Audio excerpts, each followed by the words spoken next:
धनकवडी परिसरात नंग्या तलवारी नाचवत गुंडांनी धुडगूस घातला। धनकवडीत रात्री 10:30च्या सुमारास गुंडांनी अक्षरशः हैदोस घातला। दोन गटांमध्ये पूर्ववैमनस्यातून वादावादी होऊन त्याचे पर्यावसन रस्त्यावर उभ्या वाहनांचे नुकसान करण्यात झाले। तलवार घेऊन फिरणाऱ्या 30 ते 40 तरुणांच्या या गुंडगिरीमुळे नागरिकांमध्ये भीतीचे वातावरण निर्माण झाले होते। ही घटना बालाजीनगरमध्ये घडली। दसऱ्याच्या दिवशीही या गटांमध्ये हाणामारी झाली होती। या गटातील तरुणांमध्ये रात्री पुन्हा वादावादी होऊन रस्त्यावर उभ्या असलेल्या वाहनांवर दगडफेक करण्यात आली। गज आणि काठ्यांनी वाहनांचे नुकसान करण्यात आले। एका दुचाकीस आग लावण्यात आली। 2 चाकी आणि 4 चाकी सुमारे 50 वाहनांचे त्यामध्ये नुकसान झाले। त्यांच्या काचा फोडण्यात आल्या।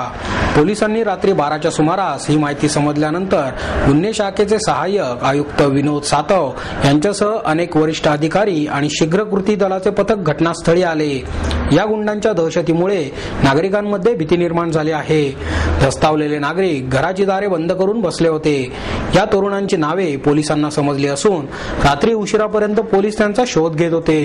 धनकवडी, बालाजीनगर या परिसरात अनेकदा तरुणांमध्ये हाणामारीचे प्रकार होत असतात। याचा त्रास सामान्य नागरिकांना होत असतो। हाणामाऱ्या करून दहशत माजवणाऱ्या या गुंडांचा बंदोबस्त करावा अशी मागणी या नागरिकांनी पोलिसांकडे केली आहे।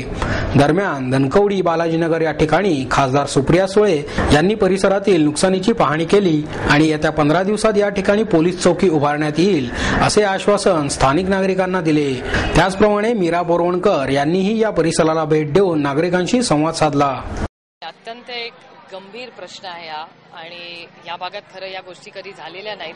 अत्यंत सुसंस्कृत असा चांगला हा एरिया आहे आणि याच्यात ही घटना झाली याचं अगदीच दुर्भाग्य आहे। माझं स्वतःचं मला स्थानिक कॉर्पोरेटर दत्ता धनकवडेंचा मला पहाटेच फोन आला आणि ही सगळी बातमी त्यांनी मला दिली। मग मी स्वतः पोलीस कमिशनरांशी बोलले। मीरा बोरवणकर स्वतः लक्ष घेत आहेत, त्या स्वतः लक्ष घालतायत आणि तपास चालू आहे आणि आमची अपेक्षा आहे की ह्याचा आणि there will be zero tolerance. घटना म्हणजे रात्री प्रमोद नवघणे नावाच्या इथल्या स्थानिक गुंड याच्यावर पण काही पूर्वीचे गुन्हे दाखल आहेत आणि ह्यांच्या आणि त्यांची अपोजिट गँग जी दत्ता माने आणि ग्रुप या दोघांमध्ये नवरात्रीच्या तोरणावरून मारामारी झालेली होती। त्या संदर्भात गुन्हा दाखल होता। त्यामध्ये बरेचसे आरोपी अटक करण्यात आलेले आहेत, पण त्याच ह्याचे म्हणजे नंतर पर्यवसन म्हणून काल रात्री प्रमोद नवघणे यांच्यावर दत्ता मानेच्या लोकांनी हल्ला केला चॉपर आणि याने। त्याच्यामुळं त्याला भारतीय विद्यापीठ हॉस्पिटलला ॲडमिट करण्यात आलेलं होतं आणि उपचारादरम्यानच त्यांचं मृत्यू पावलेले आहे।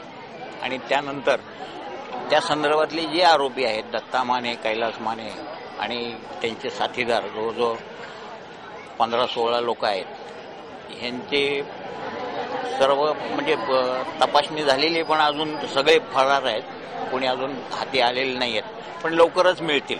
नाही आता तसं नक्की सांगता येत नाही, कारण सायमल्टेनियसली झालेलं आहे तिकडं हल्ला आणि त्याच वेळेस इकडं मग त्या हल्ला करणारेच ती लोक इकडं धावत आले आणि ते तोडत गेले असं एकूण पिक्चर दिसतंय त्याच वेळेसचं। आणि त्याच्यानंतर मग त्याचे परिणाम म्हणून नंतर लेट नाईटला पुन्हा बाजूच्या गल्लीमध्ये काही 8-10 गाड्या तोडण्यात आलेल्या आहेत। नवरात्रमध्ये 2 टोळ्यांचं युद्ध झालं म्हणजे असं आता पोलिसांच्या म्हणण्यानुसार या ठिकाणी आणि काल हल्ला झाला आणि त्या हल्ल्याची रिॲक्ट म्हणून या ठिकाणी नागरिकांचं नुकसान झालेलं आहे। आम्हाला कुठल्याही गुन्हेगारांच्या स्वरूपाचे आम्हाला हे नाही पाहिजे। या ठिकाणी लोकांना शांतता पाहिजे। दहशत जी झालेली आहे आणि ती दहशत मिटली पाहिजे या ठिकाणी नागरिकांची मागणी आहे। आणि गेल्या वेळेस सुद्धा 101 गाड्या फोडण्यात आल्या, त्याचे पंचनामे झाले, पुढे त्यांना नुकसान भरपाई मिळली नाही। सर्वसामान्य नागरिक हा इथं भरडला जातो, तरी त्याला नागरिकांना ज्या गाड्या फुटल्या ज्यांचं नुकसान झाले हातावर पोट रिक्षा शिफ्टचे आहेत, 15-20 रिक्षा फोडल्यात, 4 व्हीलर 60-70 फोडलेले आहेत, 2 व्हीलर फोडलेले आहेत, कोयते मारले, त्यानंतर तलवारी टाकलेले आहेत, गाड्यांचं नुकसान केले। ते प्रशासनाने शासनाने आम्हाला भरपाई द्यावी। नंतर ते बाकीच्या गोष्टी होत राहतात कोर्ट मॅटर, तर भरपाई मिळावी ही नागरिकांच्या वतीने आमची प्रमुख मागणी या ठिकाणी आहे।